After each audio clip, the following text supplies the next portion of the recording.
I mean, I just don't think they've actually thought this through. If this goes on for a month or months and people can't get a hold of us, they're gonna totally freak out. Meanwhile, my mom's probably having a panic attack already. And then what about Hawkins? That lady's just supposed to keep it contained. Like, you can contain any of this without Elle. I mean... Yeah. If you keep staring at that, it's not gonna change, you know? Yeah. Yeah, you're right.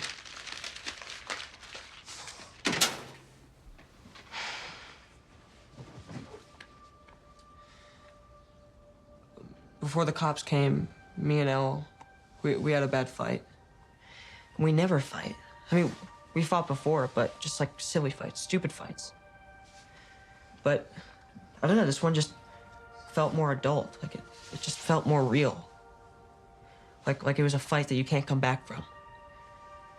And maybe I should have said something. And if I would have said that thing, then maybe she'd want me there with her, wherever she is.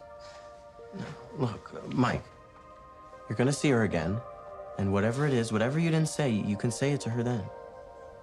Okay? Yeah. Yeah. She's gonna be okay. She's not in Hawkins. That's what we should be worrying about. You don't trust Owens? No, I don't know. I mean, he's been good to us and good to Elle, but he wasn't able to protect me. That was you guys who saved me. That was you guys. Looks like it's gonna be up to us again.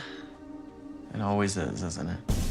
Stranger, danger, talking stranger things. Together, forever, we're loving stranger things. It's Stranger Things Forever. Rewatching season 4 from the start to the finish. It's Stranger Things Forever. Every podcast we do will cover just 10 minutes.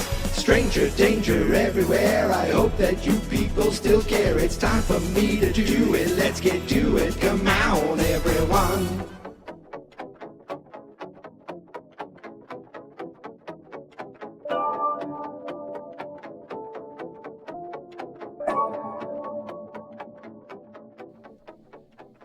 Greetings, stranger friends, and welcome back to Stranger Things Forever. Yes, I'm back already talking about the next 10 minutes of Dear Billy. Today we'll be talking about minutes 10 to 20. And where last time I think we spent like 2 seconds in California, and then I think the rest of the time we were in Hawkins. I mean, this was just recorded the other day. But this time we bounce around. We're in Hawkins, we're in Russia, we're in Alaska, and we're in California, all within this 10-minute block. But before we get there, I typed in Stranger Things into Google News again. And the only thing that I wanted to talk about is a food tie-in that I saw. Has nothing to do specifically with Stranger Things 5, but Doritos is releasing limited edition Stranger Things flavors. And Doritos, I don't know, like growing up, they said there's like 5 major food groups. I don't know which one is Doritos, not includes Doritos, but is Doritos. I'm not sure exactly, but it's definitely one of them. You know, I've seen that there's the Chips Ahoy Stranger Things. I saw them at the store the other day, and I didn't buy them because I thought, Michael, you shouldn't have every single one of those delicious cookies. But I will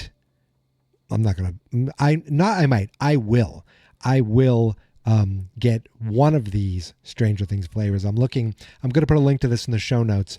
This is from allrecipes.com, which, by the way, if you like to cook, this isn't an ad. I use All Recipes. I got this chili recipe off there. It's Chili Rick's. And it's the only chili I've ever made. It's very sweet. There's like it's made with barbecue sauce. I have no idea where I'm going with this, except that's the first thing I think of when I think of all recipes. But they're talking about Doritos launches a new Stranger Things collisions flavor inspired by the Upside Down. What does it say on the cover? Wait, chip in for Hawkins, limited 1987 edition. And there's a phone number on the front of the Doritos, 1-855-4-HAWKINS. Okay, I have to be honest with you. This was not part of the plan. I didn't even realize this until I'm getting a closer look at this bag of Doritos. So is it both flavors in one? I don't know how the collisions work. I don't know if that's a Doritos thing, but there's Stranger Pizza and Cool Ranch, which I'm going to guess are pretty similar to just the regular flavors, because isn't it it's nacho cheese usually and Cool Ranch. But then there's also the Doritos Minis, spicy sweet chili. And I've never had Doritos Minis, but they come in a Pringles can. That's basically what I call them. And it looks like Vecna's on the box, on the container, the tube, whatever you call it, in a limited edition, glow-in-the-dark edition. I think that's the one I'm going to get. I'm going to get the can of spicy sweet chili minis Doritos. I didn't expect to be talking about food this much in this episode. And that's not the last edible thing I'm going to be talking about.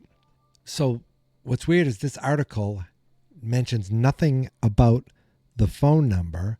And I didn't know anything. I wouldn't know anything about it except that I zoomed in on the photo, and right at the top of the big bag of Doritos, it says chip in for Hawkins with a phone number. So let's call that number. Well, hi there. Eager to chip in already, huh? Well, you're a little early, but the 1987 Doritos Telethon for Hawkins is almost underway. Call back during our scheduled broadcast beginning September 30th to speak with the world's biggest stars to share your bold message of support. Remember, tell your friends, let's chip in for Hawkins. Wait, what? And then it just hangs up. There's going to be a telethon for Hawkins September 30th. So apparently I'm late to the show here, late to the game. It shows some Twitter account called Hawkins Happenings said Doritos and Stranger Things line just changed. I don't know what it said before, but now it says now teasing the 1987 Doritos telethon for Hawkins. Callers reportedly talked to the world's biggest stars. Like, what does that mean? Hawkins Happenings. I don't know this Twitter account. Oh, but it shows now. I don't know where they got this picture or this video from, but it shows WSQK. So is it tied into the radio station? Is that how the radio station gets tied in? That's where it's at the telethon. But a telethon means on TV. Tele, right? I don't know. That's interesting. I swear I had no plans on how this was, that I was going to be calling this number. This isn't part of like, oh, I'm going to talk about the Doritos and then call the number. Nope. That just happened organically 5 minutes before hitting record. I did see about the Doritos, and I'm definitely getting them now. And now I need to find out what's going on September 30th. I think we all need to figure out what's going on there. Could there be a trailer? Could there be an official trailer? Ooh, I don't know. This is me just speculating, and that sounds very exciting. Yes, I said speculating wrong. I know. Now I'm intrigued what September 30th will bring us.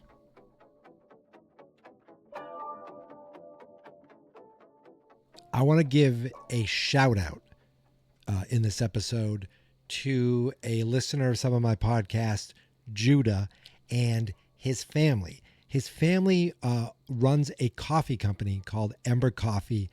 And a few weeks back, Judah asked, hey, do you like coffee? Would you be interested if we sent you some coffee talking about it a little bit? And yes, the answer is yes. And I spoke about it on one of my episodes of Joggist that I did back in August. And now I'm doing it here on Stranger Things where actually people listen. So people are actually listening and hearing about Ember Coffee, which is Minnesota's premier small batch air roaster. The beans in your hands. Yes, the beans in my hands. I'm holding these beans right now. I still have some beans. I'm still enjoying these beans.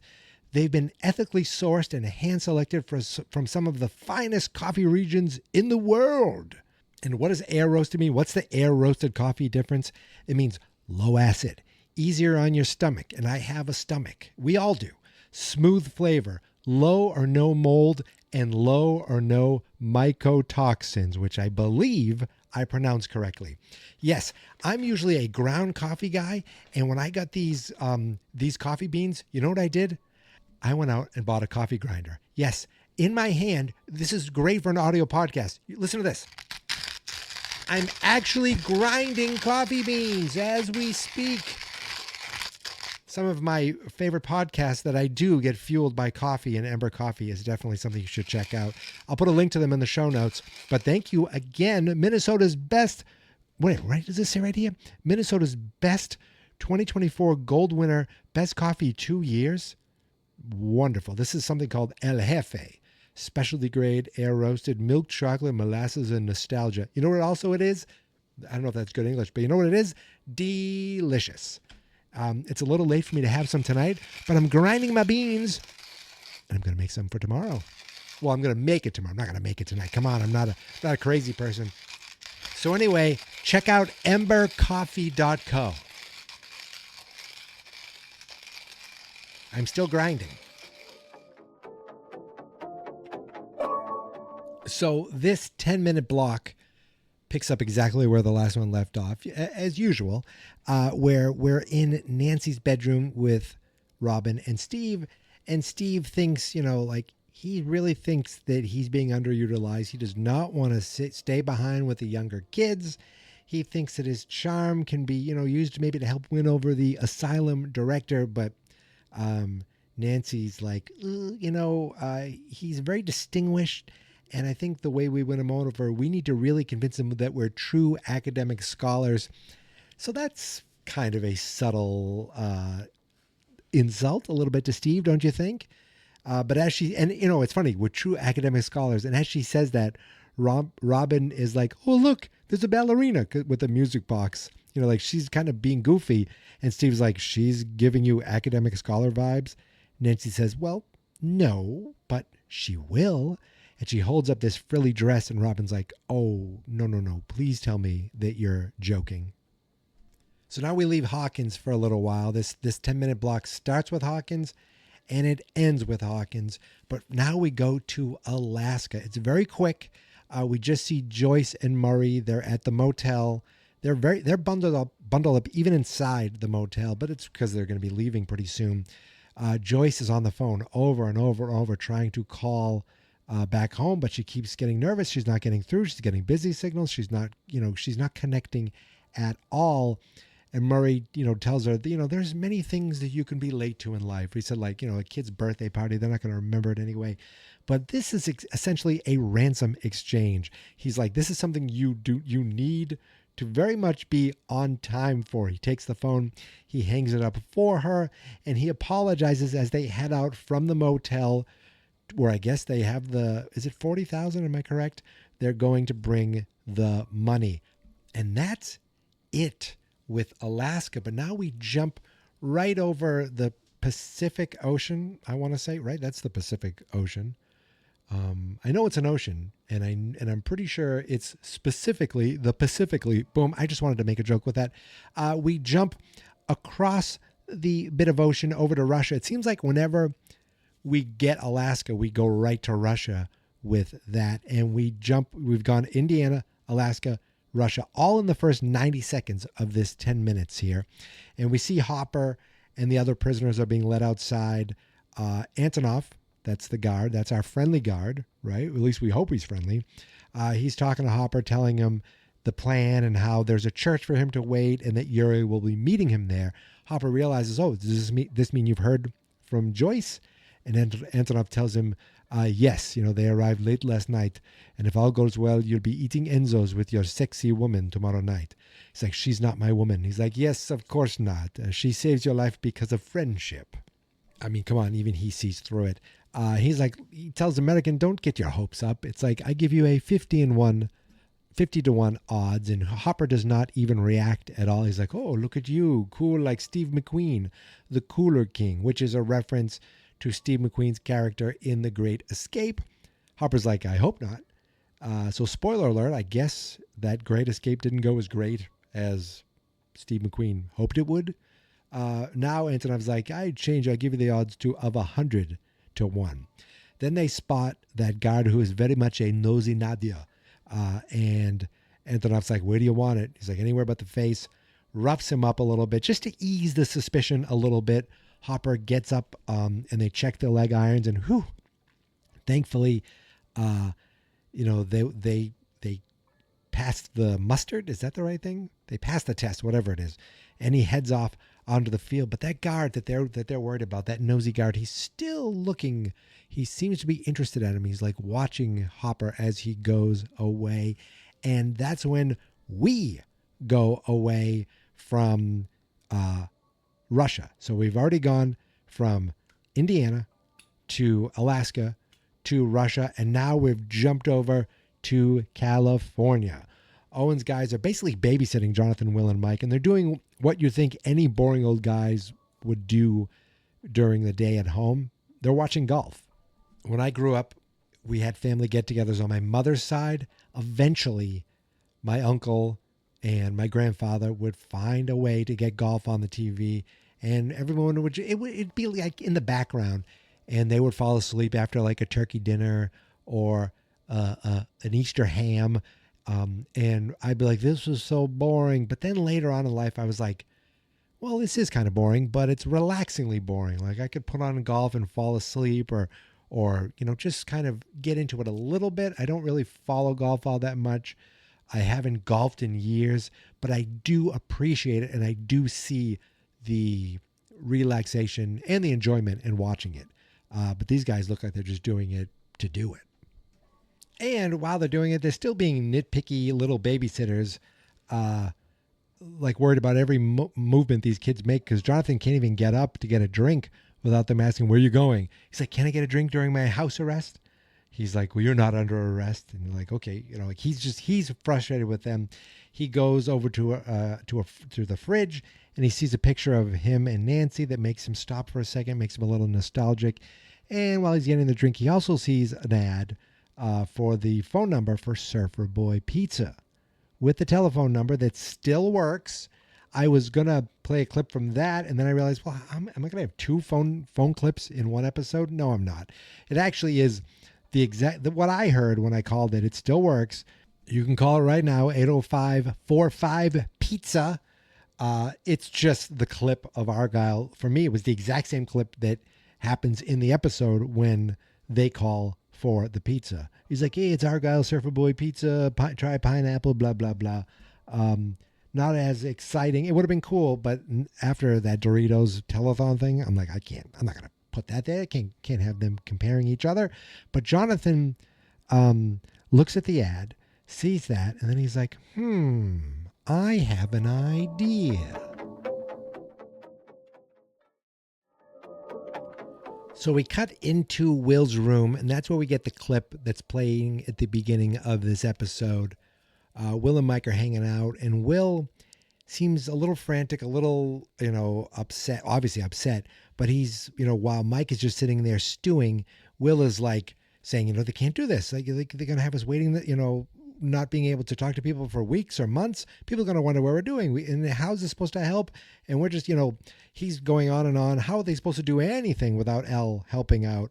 And really, Mike's just sitting there is like, yeah. And he's looking at this, the letter that Elle left him from Elle. He's like, staring at it. It's not going to change anything. He goes, you're right. And he goes and throws it away. And they show it go into the wastebasket. And I always thought the way they showed it go in, that's going to play into something. It never does, right? It never comes back, because Elle never comes back to this house. In fact, pretty soon these guys aren't going to be coming back to this house. But the way they showed it go in, the way they, he threw it, and I don't know, for some reason, when I see things focused on, I'm like, oh, those are focused on for a reason, but it didn't happen that way. So he's like, you're right, but he's just worried about this fight they had. It was like a fight. They've had arguments before, but this felt more real, more adult. And he's like, if I said something, things would be different. If I said something, I'd be, maybe she would take me with her. And Will's like, you know what? You can say it to her when you see her again. What we really should be worrying about is Hawkins. He's like, you don't really trust Owens. And he says, he's been good to us in L, but he couldn't protect me. That was you guys that saved me. That was you guys. And Mike's like, looks like it's going to have to be up to us again. Will says it always is. I love that. Because guess what? It is always up to these guys. And, some of the adults, some of the cool adults. Not those two schlubs watching golf out in the living room. That's when Jonathan pops in and says, this is why we can't stay here. Okay? He's like, let's assume they're telling the truth, all right? And we can't get to Hawkins. We can't talk to people in Hawkins because people are listening. Then we should go to Hawkins ourselves. It's like, how? And he goes, with a ride, a cheap ride. And he holds up the ad for the Surfer Boy Pizza, which is where Argyle works. So they tell the guy, excuse me, we're hungry. And they want to order pizza. And then one of the guys is like, well, I could eat. So they get one of the guys to call, and that's when you get the clip of Surfer Boy Pizza. It's exactly the same thing that is when I call the Surfer Boy number. And he says, I like pineapple on my pizza. It's gnarly, all these things. But then they show like the guy, one of the I don't know, he's a security, whatever he is, one of the agents. He's like, what the hell am I listening to here? So then, boom, we leave California and we come back to Hawkins for the final moments of this episode. We are with Max. We see Max. She's finishing up writing some things. We don't know exactly what she's been writing, but we do see on one envelope she writes Billy and underlines it. And she gets up and you could see, like, she says, I know you guys are watching me. They're like, huh, what? She gets up and walks over to them. And I like that they're all looking down. She's like, you can look at me now. Oh, okay. Like, it was very funny, very awkward, very cute. She gives cards, envelopes to each of them, and to Dustin, to Steve, and to Lucas. And she's like, there's also ones here for Will, Elle, and Mike if you ever see them again. They're like, I guess none for Robin or Nancy, but she doesn't really have any relationship with them. She's hung out with Steve more than them, right? I'm trying to think of Stranger Things 2 and Stranger Things 3. And yeah, I think that holds up. I think. Jeepers creepers, you never know. Or I guess you do know. It's just I never know. So she's like, these are a failsafe, in case things work out. And Lucas is like, things are going to work out, Al. And she's like, no. You know what? People tell me all the time that things are going to work out, and they never work out. Okay. It never works out. And she's thinking about just her life. I think she's just thinking about her life in general. She's thinking about Billy, about her mom, about, her stepdad, and how her life is where it was coming to Hawkins, where it is now. And you could see the boys are just awkwardly silent. Like, they don't know what to say. So when in doubt, don't say anything. So Max, at that point, walks over, just kind of ease up the tension. She looks at the walkie-talkie and she's like, does this go to East Hawkins? If we go to East Hawkins, will this still work in Penhurst? And Dustin's like, of course. But Steve's like, wait, why do you want to go to East Hawkins? Next thing we see is Max walking up from the driveway. Steve's like, no way, no. She's like, look, you expect me to spend what might be my last day alive in Mike Wheeler's basement? Okay. And she's like, we're either going or you're gonna be forcing me to not go, which is kidnapping. And she'll claim kidnapping. Obviously she won't, but she'll claim kidnapping, and she knows a good lawyer. And she just, this look on her face. And then I thought, wait a minute, does she know a good lawyer? Do we know any lawyers? I don't remember. And I mean, there are divorce lawyers, but based on how the dad just left them, I don't think that was a very good lawyer, or it didn't work out for them all that well. So maybe she doesn't even know a lawyer, but that's just something you say. But Steve's just like, he is like, are you kidding me? And he's frustrated, but he gives in. He's like, he says to Dustin, he's like, these walkie-talkies better reach Pennhurst. And then they all get in the car. Max turns back and looks back at the house. And we hear the clicking of the grandfather clock. And we see Max from a distance. We like almost like something's watching her from somewhere. And oh, that's it. That is time. That is the end of this 10 minutes. So a lot happened with a lot of characters. Like we had something for just about everyone except we had Nancy and Robin at the beginning. They're not including Steve because they really need to look academic, and Nancy believes she can get Robin to pass the test, but doesn't think Steve would actually be realistic. We got Joyce and Murray in Alaska ready to go make the money drop. We got Hopper and Antonov in Russia, kind of ready for this being the big day, the big escape day, the great escape. And we have Mike, Will, and Jonathan coming up with a plan to get away from these guys and get back to Hawkins, and maybe get to 11 too. They didn't say that yet, and then we also have back in Hawkins, Max, Lucas, Dustin, and Steve. We've gone full circle. We started Hawkins, we ended Hawkins, and the four of them are going someplace in East Hawkins. Now, we all know where they're going, but we don't know at this point yet where they're going. They don't know where they're going yet. We obviously know. But that's not for today. Today is done. Today is in the books. So that's it. I think we nailed it. We talked about Doritos, talked about some delicious coffee, and then they got pizza. Now it's like pizza, coffee, Doritos. I mean, really, that I could survive on that. I mean, probably the pizza and the Doritos would eventually kill me, but at least I'd have delicious coffee with me along the way. So thank you guys for following the show, listening to the show, still finding the show. I appreciate it. I see the numbers. I see people are still finding these episodes, so I really appreciate it. And I can't wait till we get to Stranger Things 5. We have a long ways to go with Stranger Things Forever, and a short time to get there. Right? There's a long way to go and a short time to get there. Sometime eastbound, oh, watch old bandit run. I don't know if I got the lyrics right exactly, but my goodness, what a song. All right, that's it. You can find me on all the socials at Geek Mentality, except TikTok, which is Geek Mentality Mike. You can find every episode of Stranger Danger on our YouTube channel, which is Fans Not Experts, and over at strangerdangerpodcast.com, and Facebook, Fans Not Experts, blah, blah, but who's on Facebook really anymore, except everyone's parents. So that's it. I think we nailed it. I think I'll be back again. This isn't even the last episode this week, so look for another one in a couple days. I'm going to try to do these every few days, get at least 3 out a week. That's the plan. So far I've got 2, so I haven't actually achieved 1 week of that plan yet, but I'm working on it. Can't get there until we're there.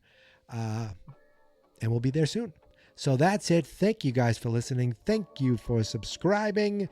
Thank you for following. Thank you for liking. Thank you for comments. Thank you for reactions. I truly, truly appreciate it. And of course, we all are thankful for Stranger Things. And Stranger Things is thankful for us because it's viewers and podcasters and listeners and fans like us around the world that help keep Stranger Things alive forever.